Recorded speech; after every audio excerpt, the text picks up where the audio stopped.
మా నాయకులందరికీ రెండు చేతులెత్తి నమస్కరిస్తూ ఇక్కడ ఈరోజు పోటీ చేస్తున్న దండంపల్లి నాగజ్యోతి హస్తం గుర్తుపై ఓటేసి ఇక్కడ మినిస్టర్గా ఉన్న మన గవర్నమెంట్ మన ముఖ్యమంత్రి ఇలాంటి ఏరియా గతంలో మీకున్న సమస్యలు కానీ ఈ వాటర్ ట్యాంకులు కానీ ఇక్కడ కరెంటు ఇళ్ళ కూడా లోన్లు ఉండి దాదాపు 4 కోట్ల రూపాయలు ఉంటే ఆ రోజు రాజశేఖర రెడ్డి గారు ఉన్నప్పుడే దాన్ని మాఫీ చేయడం జరిగింది.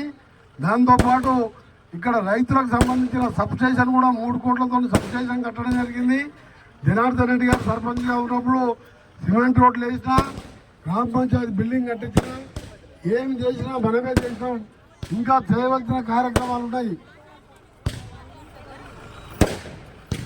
అది గెలిచినాక పెట్టాలి. నాగజ్యోతి గెలిపించినాక 1000 మెజార్టీతో పెట్టాలి. బాంబులు గెలిపిస్తారా? గ్యారంటీ పక్కా గెలిపించాలి. ఎందుకంటే ఈ ఎన్నికలు బందీరా బాబు.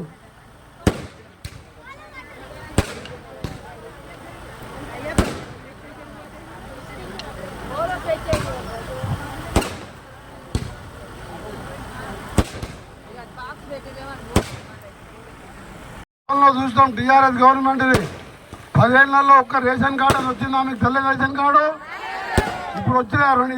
ఈ 2 నెలల్లో రేషన్ కార్డులు వచ్చినాయి కదా. రేషన్ కార్డు మీద సన్న బియ్యం వస్తున్నాయి కదా. మొత్తం మీద ఈరోజు మీరు బస్ ఎక్కితే టికెట్ తీసుకుంటారా? మా అక్క చెల్లెలు ఎవరైనా మీకు కరెంటు బిల్లు వస్తుందా పేదోళ్లకు? మరి ఇవన్నీ కేసీఆర్ 10 ఏళ్ళని ఎందుకు చేయలే? తెలంగాణ ఇచ్చిన పార్టీగా, పేదోళ్ళ పార్టీగా, ఇందిరమ్మ అంటే పేదోళ్ళకి ఇష్టమైన పార్టీగా సోనియా గాంధీ తెలంగాణ ఇస్తే కళ్ళబొల్లి మాటలు చెప్పిన ఆ గవర్నమెంట్లో ఒక్క పని కాలేదు.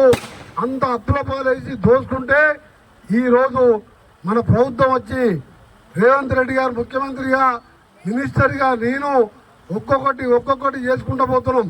ఇంకా ప్రాబ్లమ్స్ ఉంటే చెప్పుకోవచ్చు. మీరు అందరూ డెవలప్మెంట్ మనకు అభివృద్ధి జరుగుతుంది. మన సార్ ఉన్నారు మనకి. మీరందరూ సపోర్ట్ చేయండి. మనకి కాంగ్రెస్ పార్టీకి ఓటేయండి, గెలిపియండి. మనకు వాటర్ ప్రాబ్లం ఉంది. మెయిన్గా వాటర్ ప్రాబ్లం పోతుంది. మనకు సార్ ఎలాంటి సహాయమైనా ఎప్పుడైనా మన పేదల కోసమే ఉన్నాడు సారు. పేద ప్రజల కోసమే పుట్టిండు ఆయన. మీరందరూ సార్ని నమ్మి మాకు ఓట్ చేసి గెలిపించగలరని నమ్ముతూ మీ అందరి ఆశీర్వాదం కోరుతున్నాను. మీరందరూ కాంగ్రెస్ ఓట్ చేయండి, గెలిపియండి. సార్ నమ్మకాన్ని నిలబెట్టండి. సార్ నా మీద నమ్మకం పెట్టి నన్ను నిలబెట్టి టికెట్ ఇచ్చారు నాకు ఇంత చిన్న వయసులో. మీరందరూ ఆ నమ్మకాన్ని నిలబెడతారని నమ్ముతున్నాను. జై కాంగ్రెస్.